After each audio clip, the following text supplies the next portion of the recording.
With me today is GMA family and life contributor Lee Woodruff, and today's topic, hey Lee, is when the kids cramp romance. When don't they, Juju? Exactly. This is the topic sentence that's quite provocative. Let's bring in our anonymous mom, which is our hallmark on this show. For today, she's mother of 4, joining us from Dallas, Texas. Hi, anonymous mom. Hello, how are you? I'm well. I understand you have 4 young kids. I do. But you, like me, say you put your husband first. I do. I absolutely put him first and always have. And how does that manifest itself day to day? I think the main thing to do is to keep honor and respect in your relationship. And so that's how I do it on a day-to-day. I honor him and I respect him. When he comes home, man, I'm telling him what an awesome job he did and how much I appreciate what he does at work. And he does that to me, vice versa. So. Right, but that has to be a two-way street. I know plenty of stay-at-home moms who are smart, engaged, active women who feel condescended to when the husband comes home and gets a little too much honor, a little too much respect. Yeah, well, that is true. So it definitely has to go both ways, because I know, oh my gosh, being a stay-at-home mom of 4 kids, you absolutely go, do you even respect that I have done your laundry today, or that, you know, that I did the dishes? But, you know, because those are things that go, you know, take for granted. Right, or that I said 4 sets of play dates and pediatric appointments and everything else in between. I could not exist right now in my relationship without a huge sense of shared humor with my husband. And I feel like that, even beyond the honor and respect part, because he gets a little tired of me thanking him for unloading the dishwasher. Right, I feel like if we couldn't laugh together, it would be a rougher road. Do you find that humor goes a long way at the end of your day? Oh, absolutely. Humor has to go a long way. I mean, at the end of the day, I mean, you have to remember why you got married in the first place, and it's because you love laughing together, you love talking together, and, you know, it's not all about the kids, but it's about you guys, and so, of course, humor goes a long way. All right, anonymous mom, thank you. We want to move on because we have some experts joining us now, Rebecca Odes and Caridwin Morris. They're authors of From the Hips and founders of thenewmom.com. Welcome, ladies. Hi. Hi. So I know you want to jump in on this conversation. What is it? Your motto is just do it. What do you mean by that? I think you're coming from a place sometimes where you really are very far away from where you were when you got married or when you were single, like Daphne was talking about. And sometimes you have to just make a leap, really. You really have to just jump in and say, I used to like having sex, so I'm going to sort of make myself do it, and remember what I liked about it, because you're not the same person as you were when you had kids.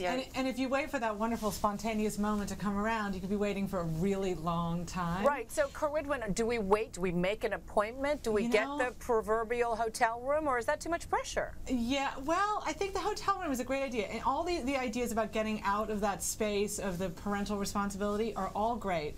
But it's also nice to be able to find ways to do things at home. And I think sometimes it just means, you know, biting the bullet and saying, like, it's like going to the gym.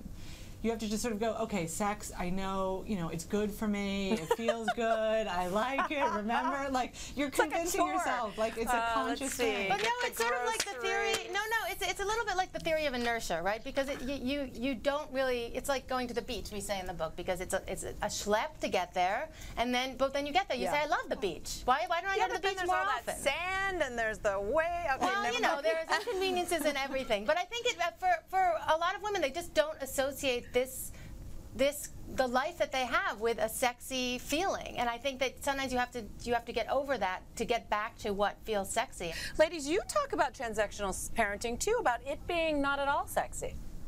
Yeah, I think that it's not just about the back and forth and the kind of roteness of it, but it's also about what you associate with sexiness. And part of that is not really being responsible. Part of it is saying, you know what, let's just take off and go hop in the sack. And that's just not really possible as a parent. So, you know, it's about changing your view and letting yourself be sexy, maybe on a schedule, and letting yourself be sexy surreptitiously, and all the different things that didn't really happen because you didn't have the same constraints. Right, and it's, as we know, it's not all about sex. This is as much about romance and finding that emotional connection. You often talk about you don't have to wait until the kids are bed in order to have that kind of closeness.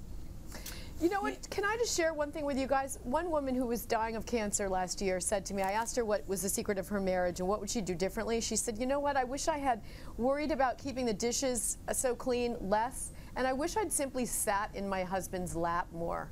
Sometimes it's just something as simple as that. I can't tell you how far it goes when I turn to my husband at the beginning of a weekend and I'll say, here are the 8 things that we have to do for the kids. What would you like to do this weekend? What one thing would you like to do? And then we try to, you know, accommodate each other during that weekend. It just makes all the difference because it's such a burden. And when I say I put my marriage first, it doesn't mean I wouldn't throw my husband in front of a train for my kids. You know, I would.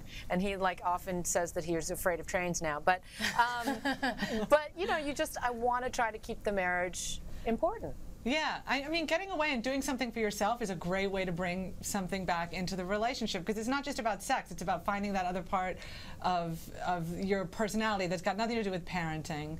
That's, you know, about some other interest. You're bringing in the outside world and influences, and Daphne was talking about it before. I mean, you can go out with other friends and connect with other parts of, you know, of your the world. life and of your personality. And you're saying that kids don't necessarily cramp the romance, or they don't have to. They do, but you have to work around it. I mean, I think if you just sort of get into this loop of the kids and the, you know, and the transactions, and you don't make any effort to get outside of it, yeah, it can definitely cramp it, and it does for pretty much everybody. But I think that there are a lot of ways that you can augment that or break the cycle. And, you know, getting attention from other people can also be really helpful, you know, just in sort of a day-to-day way, you know, even sort of walking down the street and feeling attractive and that kind of stuff. I think just being open to sort of just the energy in the world, whether it's about being attractive and feeling attractive, or just feeling interesting and smart, or it's important to constantly feed the flames. All right, guys, thank you so much for joining us. I appreciate it, Rebecca and Corwidwin. To continue this discussion, you can go to abcnews.com/GMA/parenting.